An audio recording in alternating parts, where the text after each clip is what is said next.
First of all, remove your light switch plates. I use my drill driver to help speed this process up.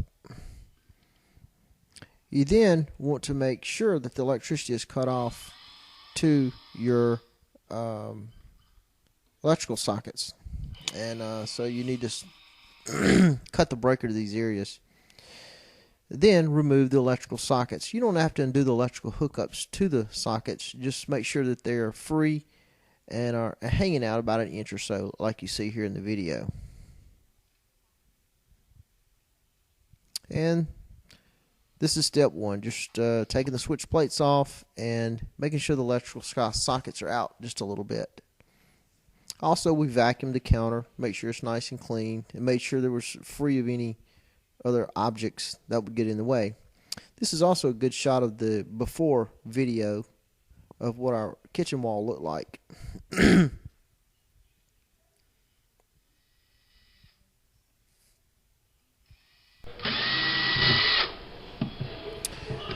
I found it helpful to go ahead and vacuum out the inside of these light sockets because there was a lot of dust inside of them that would get in the way. Right now I'm just rough laying out how I want the tiles to fit, and one of the most complex things is just getting the tile to fit around the light sockets. So I kind of have to rough set it up there and then measure. This is an electrical box extender. You can buy these at your local hardware store. Anytime you put in tile, you're going to cause the electrical the electrical socket to be out some. So you need this box to make a coded connection. And you can see these boxes that I've put in here, how nice and neat that will be. I mixed up the mortar, and this is just a mortar. Again, you get it at your local Home Depot. These are little 1/8 inch spacers. You put those at the base between the countertop and the bottom of where your tile will be. You just simply, after you get the tile cut, put it in. Also, before I started putting the tile in, I measured to minimize my cuts, and I also have some level lines across there so I'll know how the tile is, in order to help keep the tile level.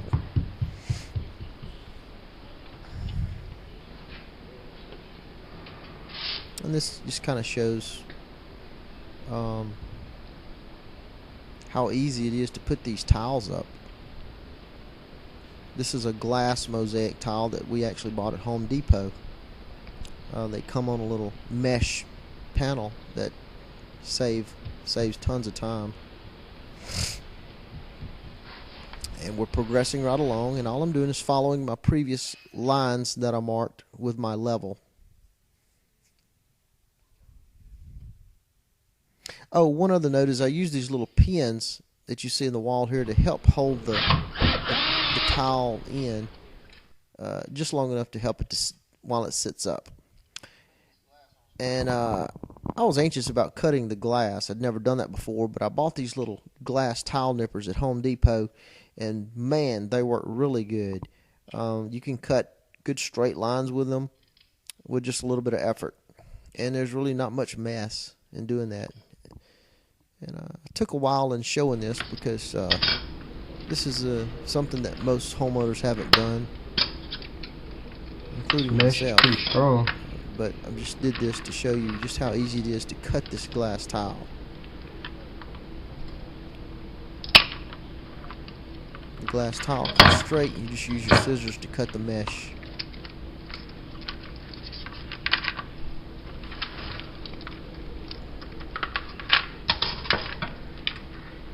I think these glass tile nippers cost somewhere around $10.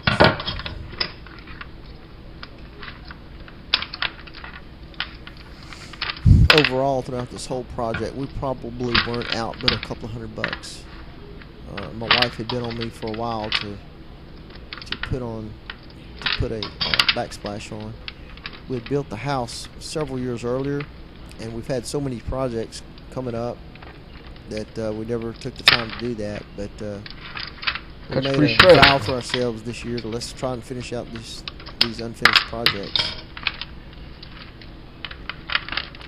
And believe it or not, this is probably one of the more simple projects that we've done recently. And it makes quite a difference in the look of your kitchen just by changing the backsplash. Okay, now here we're putting on the grout. You just mix it up like the instructions say to about the consistency of a thin peanut butter, and then you just simply rub it on back and forth using a diagonal stroke. Here's me doing that. Just use a diagonal stroke when you can to work it in the grooves. You don't have to really worry about the haze that it leaves behind because you'll get that later on, and I'll explain that in just a moment. But this is roughly what it looks like here. I'm showing how you can clean the backsplash.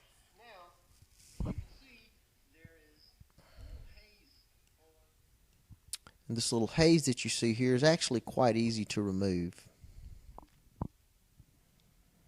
Again, at the Home Depot store, we bought a little scrub pad. It looks like this. It's made just for this. And all you do is just rub it across there several times, and the haze comes right off and gives it a really nice, clean look, which is only minimal effort. See that? Simple.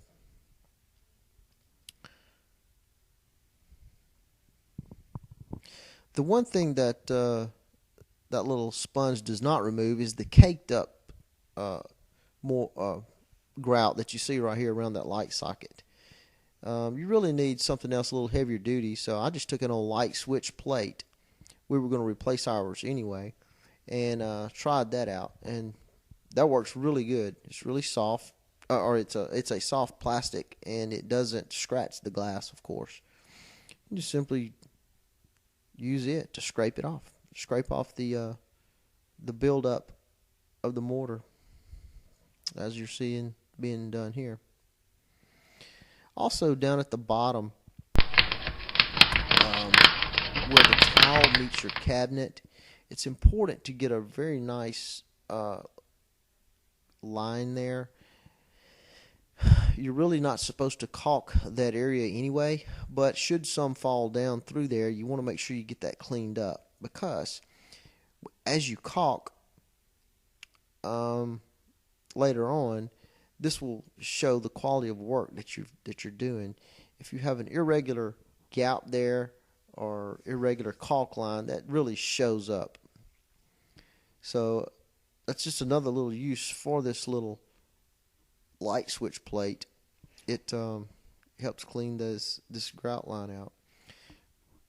We just kept the vacuum cleaner there in the kitchen because we were always vacuuming back and forth. And here's a completed kitchen.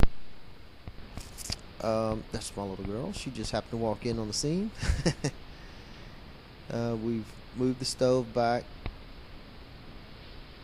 We've caulked around here. Have real nice caulk beads. My wife replaced the light switches and electrical plates with some that are more contrasting in color than white ones. She was real excited over this. She helped do this project with me, and with just a little bit of effort, you can do this, and it's really not that hard. So take it on yourself to redo your backsplash this weekend.